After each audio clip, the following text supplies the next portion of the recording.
Hello and good morning or afternoon, depending on where you're joining us from today.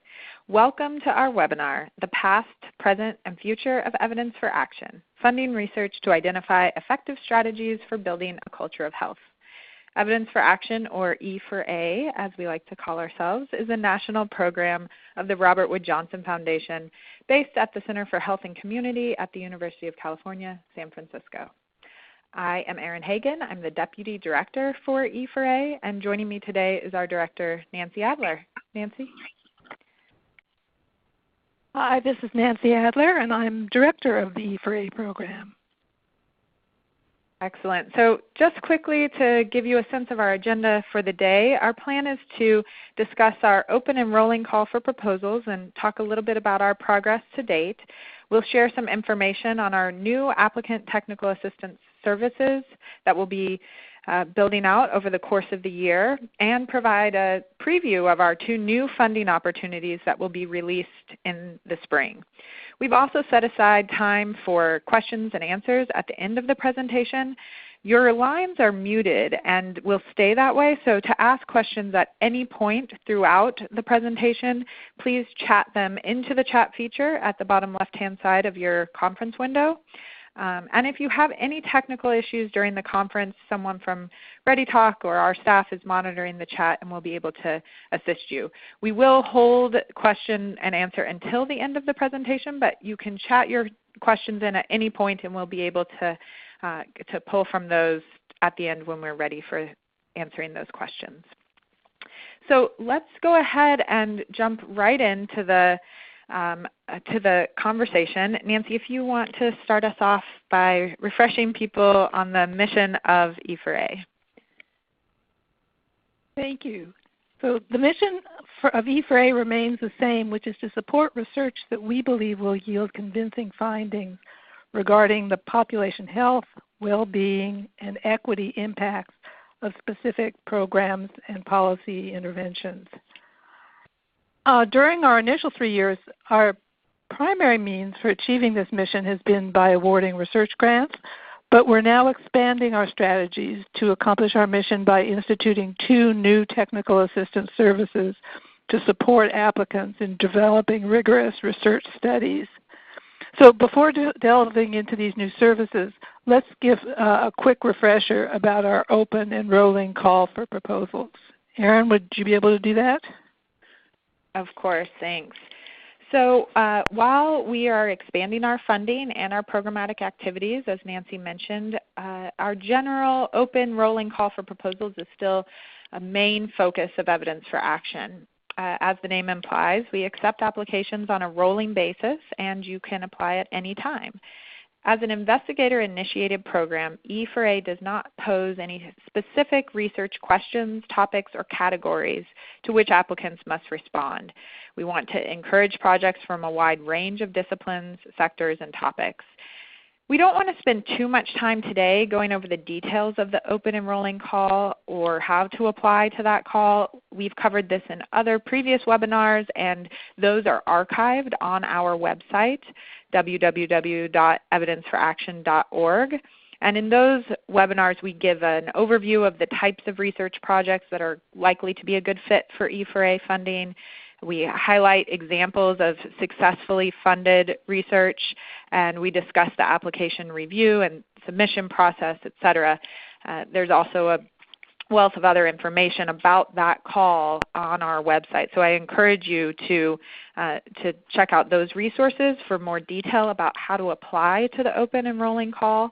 But briefly, I do want to share that we've received over 1,250 letters of intent since we released that call in June of 2015. And so far we've funded 31 research projects. So I know that sounds like a small number, and in fact, less than 8% of letters of intent have been invited to the full proposal stage. However, at the full proposal stage, 40% of those applications result in funding. So we do have a much higher likelihood of being funded if you're invited onto the full proposal stage. So we also now have a number of our projects that are disseminating their research findings and are sharing their results broadly. And so we also have a grantee section of our website in which we have information about the projects that we've funded, their results, and that also will give you a good sense, again, of the types of projects that are most competitive for E4A funding through our open and rolling call for proposals. I do want to quickly review the criteria for funding projects under that call. So the rigor of the study design is the top criteria. Letters of intent are evaluated on these 6 selection criteria, which are also outlined in our call for proposals and on our website. In addition to rigor, we consider the actionability of the findings, the relevance of the research with respect to RWJF's Culture of Health Action Framework, the contribution to the evidence base, inclusion of health outcomes, and the feasibility of the study. As I mentioned, rigor is sort of our top criteria, and so the most common reason for turndown is the lack of a sufficiently rigorous study design to test the intervention's impact. So in order to address this issue, we've initiated new technical assistance services which are offered to applicants who meet all criteria except the rigor of design, and we'll discuss those services in our referral process over the next few minutes. So Nancy, let me turn back to you to talk with people about our purpose for technical assistance, what we're trying to achieve here. Sure, thank you. What we found is that people working in communities often have unique knowledge and understanding about the sorts of policies and program interventions and have the greatest potential for, which of those have the greatest potential for success on the ground. However, they may not be ideally positioned to carry out a truly rigorous evaluation of the intervention's impact.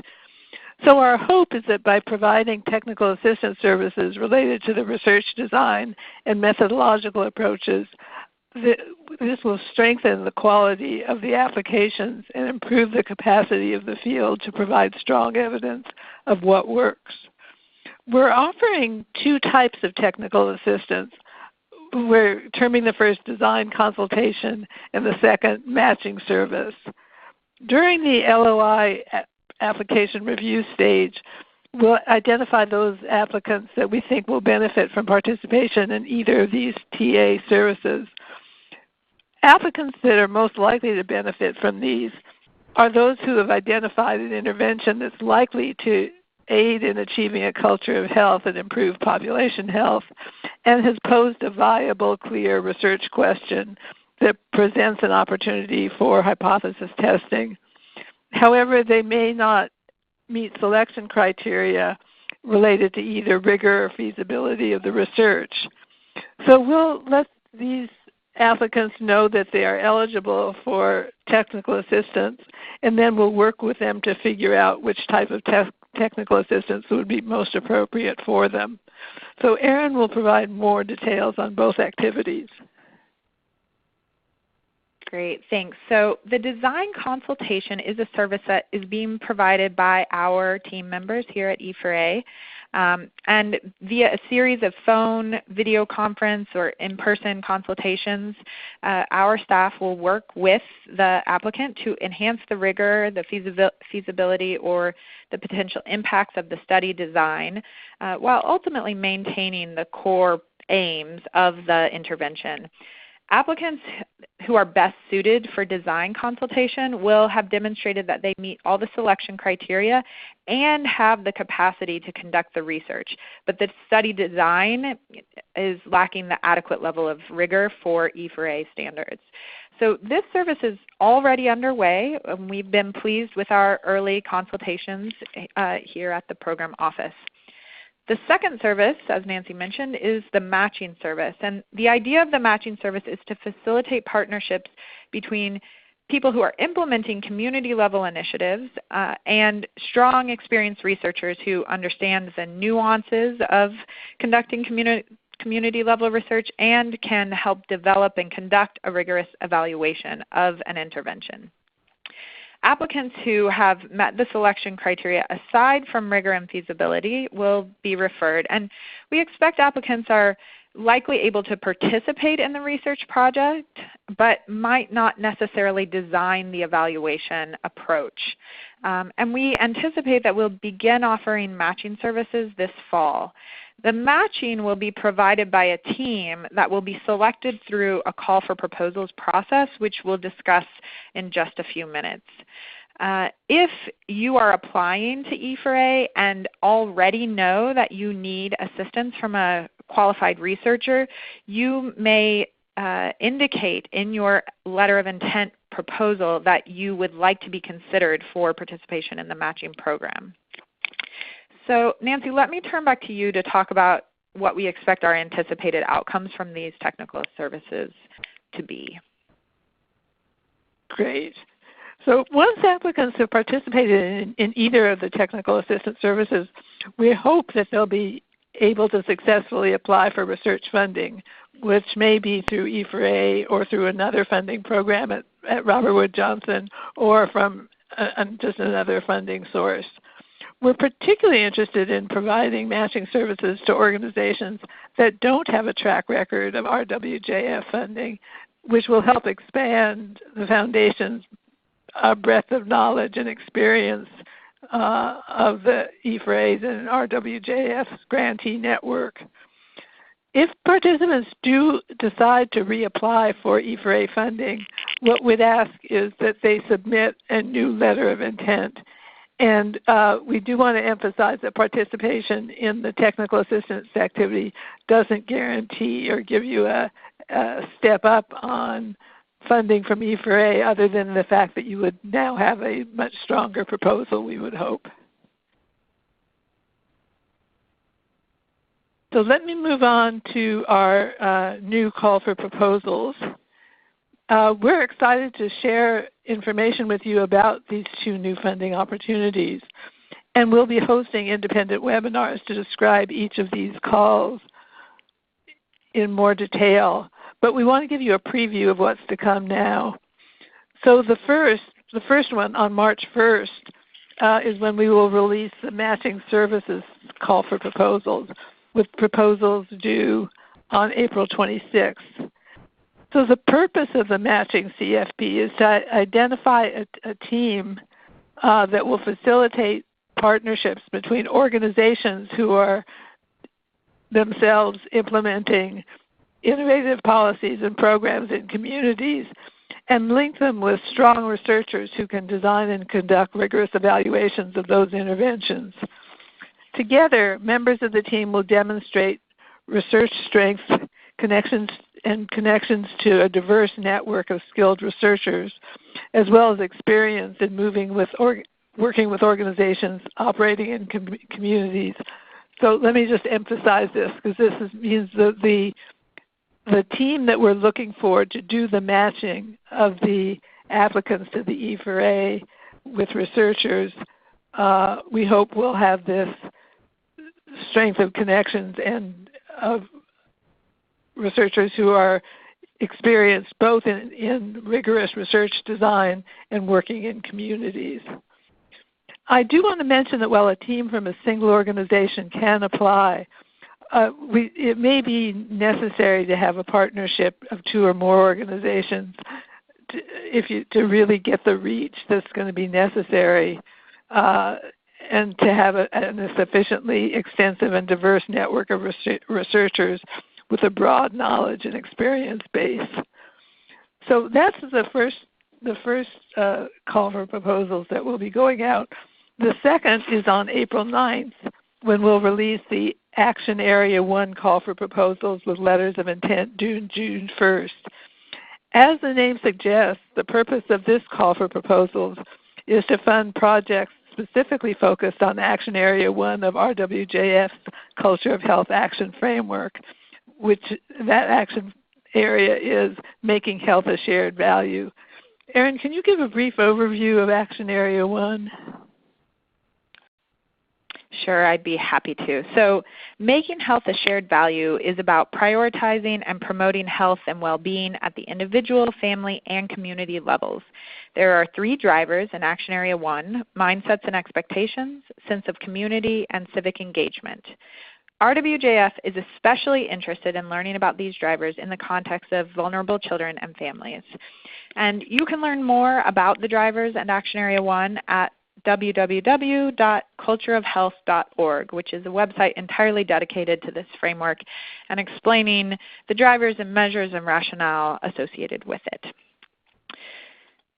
So because all 3 calls for proposals that Nancy just described will be open and accepting proposals simultaneously, we decided to put together a table for potential applicants that gives a side-by-side comparison of the 3 calls.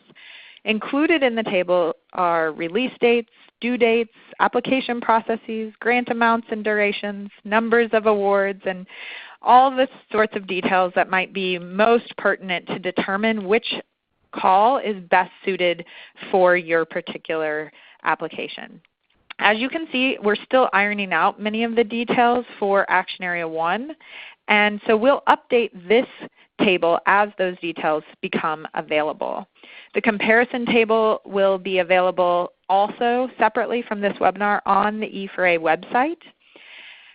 Applicants are not precluded from applying to more than one or all of the open calls for proposals, so they are not mutually exclusive.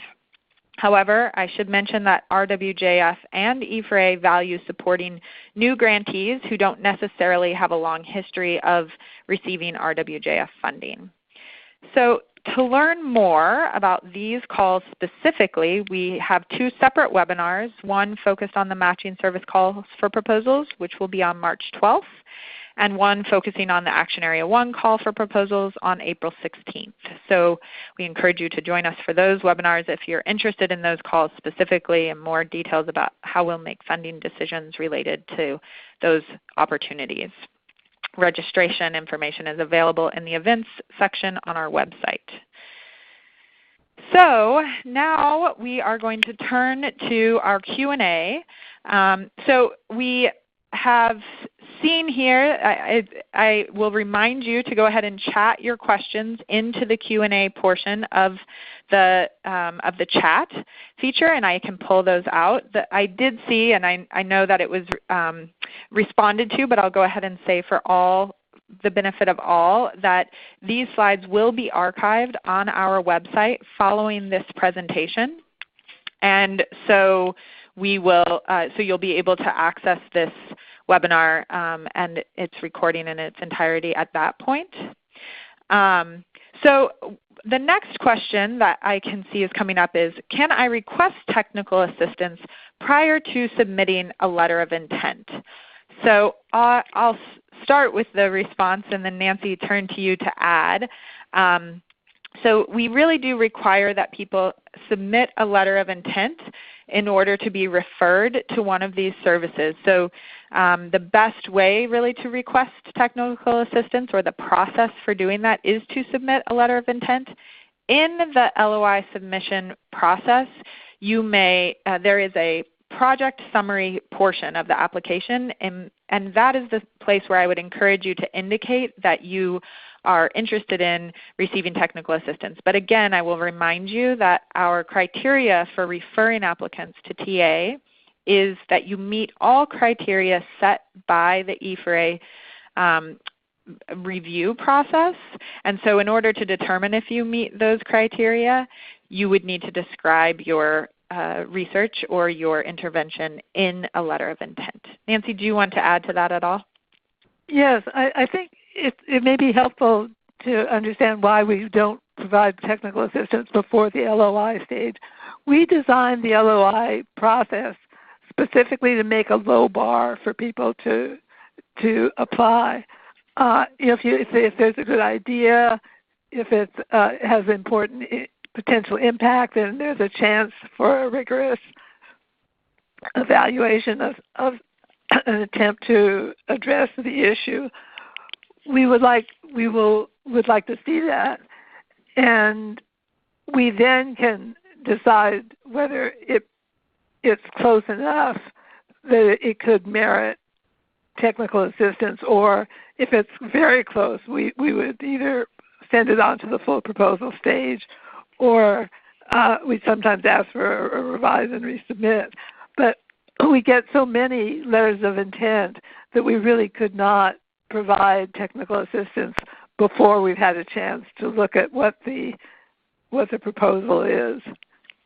So I hope that clarifies why we do it once we've gone through the letter of intent stage and can review the proposed work. Absolutely. Thanks for that. The next question is, if I know I will likely need to utilize the matching service, should I wait until the fall to apply? So I'll start again and then turn it to you, Nancy. I will say that the beauty of E4A is that it's a rolling and open call for proposals. And as such, you can apply at any time and you can reapply at any time. So it might be most efficient to wait until you know the matching service has been established by E4A if you know for sure you're going to need to make use of that service. However, if you're not required to wait until that time period. But I will say we won't be able to start referring people to matching until we have that service set up and running. And again, we anticipate that to be this fall. Anything you'd like to add, Nancy? No, I think that covers it. Great. So the next question is, what is the time frame for grant execution? Which I think is asking about, once you submit a letter of intent, how long does it take to receive your funding? And then perhaps also related to how long do you have to complete your research? So currently, through our open and rolling call for proposals, we award grants of up to 3 years. Certainly some of our grants are shorter than that. From the LOI submission date, the average time to award is about 5 to 7 months.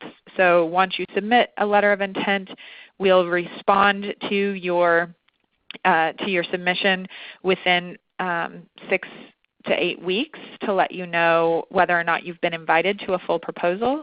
If you are invited to a full proposal, you'll have 2 months to submit your full proposal, and again 6 to 8 weeks for review of the full proposals. And then once we recommend a proposal for funding, there is a 45-day budget and legal review process. In certain cases, for natural experiments, we are able to expedite that timeline, and in other cases, we do have revise and resubmit processes at both the LOI and the full proposal stage. And so, if we need to make use of those revision requests, then it can, of course, sometimes take longer than that. But the average is about 5 to 7 months. Nancy, let me turn to you for the second half of this question, which is, if funded through E4A, is there an opportunity for grant renewal? And so maybe you can talk about continuing funding for currently awarded grants. Yeah, by and large, we don't fund just the continuation or expansion because the hope is to encourage and to support a wide variety of studies. If there is some compelling reason, we have, and Erin, you can correct me if I'm wrong, I think we've funded 1 or 2 where there was a clear first stage that we wanted to make sure was completed in a way that would inform the second stage.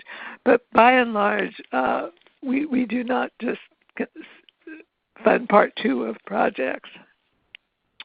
Yeah, that's right. There are some cases where we've awarded contingencies to our grants, which is exactly speaking to your point, Nancy, of a sort of a first step needs to be proven.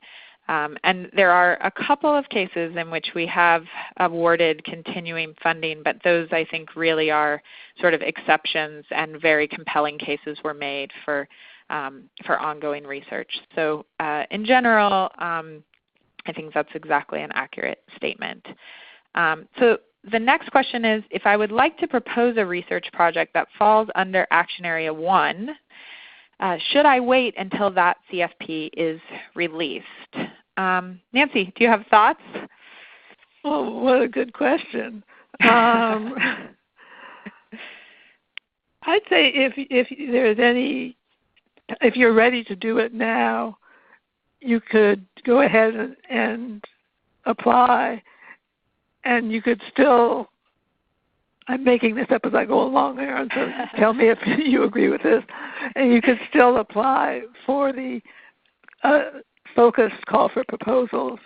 But if you're close, it would probably be better to wait till the is open for that set of applications.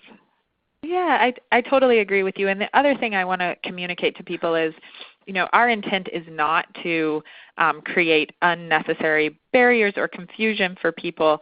So I will say that if the Action Area 1 call for proposals is open, and you apply to the open enrolling call for proposals, which of course will also be open at the same time, and we feel that your proposal is better suited for that Action Area 1 call, we'll just move your proposal to that group of applications. And so again, the purpose for releasing this Action Area 1 call for proposals is because we really haven't seen as many proposals related to this area as we would like to see. We think it's an area that really is in need of research, dedicated research, explicitly focusing on mindsets and expectations and civic engagement and social cohesion. And so that's why we're issuing this call, but we will pay close attention when those calls are both open at the same time, and we'll be able to adequately and appropriately move applications between the two calls as necessary on the back end. And so I completely agree with you, Nancy. I think people should continue to submit through the open enrolling call as they are ready to do so. And when the Action Area 1 call is open, we'll pay close attention to which proposals might be a good fit in that area. And also, of course, we haven't released that call yet, and so the nuances of what we're looking for when we do release it will be more clear at that point in time. So the next question is, could you clarify how this grant award might relate to other non-RWJF funding? Is it possible to have portions carried out on two awards separately without overlap? So I'm going to have a hypothetical situation that perhaps you have funding from the NIH or a federal funding source or even another private grant. We certainly allow that to happen, and it's not uncommon for our grants to be paired with another funding source, although it is not a requirement. We do not require matching funds. We do ask when another funding source is being utilized for a research study that you be clear in distinguishing which aspects of a study are being funded by Evidence for Action and Robert Wood Johnson Foundation and which aspects are being funded by a different funding source. But it's in fact often a great opportunity for us to leverage our funding when another funding source is also being used. And one more point I'll make about this, and then we can move on, is just that we are particularly interested in interventions that may not be designed to impact health. So perhaps they were designed to improve financial security or housing stability or educational outcomes. And so often those studies may in fact be funded by another funding source that is particularly interested in those sorts of outcomes. And then our funding can be used to add health outcomes to the set of analyses that are being done to look at whether interventions on the social determinants or designed to improve some of the social and economic determinants do in fact also impact health outcomes. So I think that's a good opportunity to leverage those different funding sources. So the next question is, how many awards will be given? So let's think about, I'm going to answer this in the context of each of the 3 calls that we talked about today. So in the open and rolling call for proposals, there is an unspecified and undetermined number of awards that will be given. So far we've awarded 31 grants, as I mentioned. The sizes of those awards range from just under $50,000 on the small end to just under $730,000 on the larger end.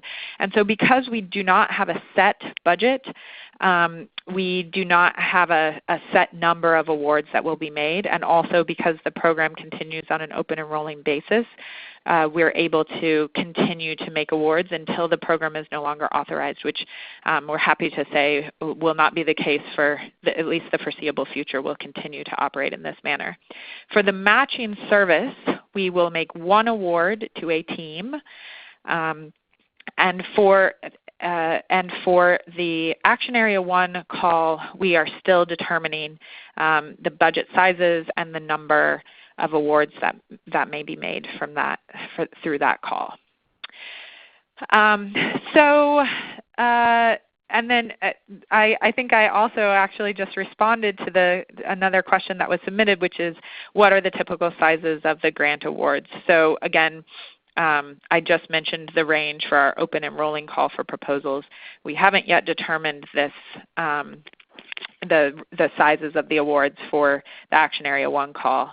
And for the matching service, we will be awarding one $700,000 grant with some of that funding, at least $200,000 of that funding going towards seed funding to facilitate partnerships. So again, some of the details, additional details about that award and how we expect the funding to be used will go into during our webinar for that call in March. So the next question is, if an academic organization and a nonprofit are partnering, is there a preference for who should be the lead applicant organization? So Evidence for Action does not have a traditional requirement around our principal investigator. It really could be anyone on the team. And we ultimately do not have a requirement on who the lead organization is. It could be a nonprofit, a government entity, even a for-profit actually at this point is eligible to apply. What we do require that the team have the capacity to carry out the study. And so it needs to be clearly demonstrated in your application that someone on your team or multiple people on your team are able to design and carry out and conduct the analyses necessary for a rigorous evaluation of the intervention. What I would recommend is that you choose the lead organization based on the entity that has the greatest capacity to manage the grant. So ultimately it becomes sort of a logistical question about who is able to allocate the funding to the parties as necessary and appropriate, and where it makes most sense in terms of overhead requirements. So again, sort of logistical considerations. All things considered equally, if you're deciding between 2 organizations that have equal capacity to physically manage the grant, then I think some of the lead organizations outside of academic institutions, nonprofits, community-based organizations, and certainly partnerships with those organizations are viewed favorably in our review process. Nancy, anything you'd like to add about the capacity of the team? Yeah, I think the important thing is that if there's been a match of a researcher with a community organization, that whoever takes the lead is agreed upon consensually by both. And there are times when having the outside researcher take the lead may make sense in terms of coming up with more credible findings. Sometimes when an organization is evaluating its own program, it's viewed less positively than if there's been an arm's length evaluation. So that if you have a researcher who is very much collaborating with a community organization, so they are comfortable having the researcher take the lead. That may be preferable. However, we also don't want community organizations not to get the kind of support and be able to build their own research capacity as much as possible. So again, there's no right answer to that, and we're not looking for one solution. But those are the kinds of considerations that may go into the decision about who's going to take the lead. Perfect. Yes, I think that's great additional context for people. So let me also ask Nancy if you can take just a minute to talk about the types of projects that are, the question was the types of projects that are eligible for funding under the open and rolling call for proposals. So we talked some about how we review those proposals, but if you can maybe give a little flavor of some of the most compelling characteristics of projects that we have funded through the open and rolling call for proposals. I think what excites us all is where there is the possibility to test either a policy or an intervention or some event that could really move the needle on population health, both to improve population health and to increase equity in outcomes. And we're excited about those that articulate a very clear research approach to that is developed to be strong enough that either positive or negative findings would be informative. Often we will, if you get negative findings, but you say, well, it could have been because we didn't have enough power or it wasn't implemented well enough. What we're hoping to fund are projects that are so well designed and are so well implemented that if you get a negative finding, you would consider the idea, well, maybe this really doesn't work, and will allow you to go forward and think about, well, how would we need to change things, rather than saying, well, just more research is needed. So it's not particularly topics that we're concerned about as much as possibilities for really making a difference in population health, and with having very strong analytic plans so that we can reach really compelling conclusions that could have an impact on policy and practice. Excellent. That was, I think, a perfect summation. The next question is, will I receive feedback on my letter of intent or full proposal for any of the calls for proposals? So as I mentioned just briefly, we do have revise and resubmit, formal revise and resubmit stages at both the letter of intent and the full proposal stage. And if we ask for revisions, you will absolutely receive feedback on the types of revisions or questions or comments that we have. Otherwise, in the absence of an invitation to resubmit your proposal, you will not proactively receive any feedback. You'll receive either an invitation to the next stage, or you will receive a turn down letter that is relatively generic and doesn't provide specific feedback. You may, however, ask for feedback, and upon request, we can give general feedback about your letter of intent or your full proposal. And then related to this, there is a question about who reviews letters of intent and full proposals for the open call, and if it's the same group reviewing for the two new calls. So letters of intent and full proposals are reviewed by our team at Evidence for Action, which includes Nancy, myself, also David Blahov, who is our co-director, Laura Gottlieb and Maria Gleamore, who are associate directors, as well as some of our colleagues internally at the Robert Wood Johnson Foundation.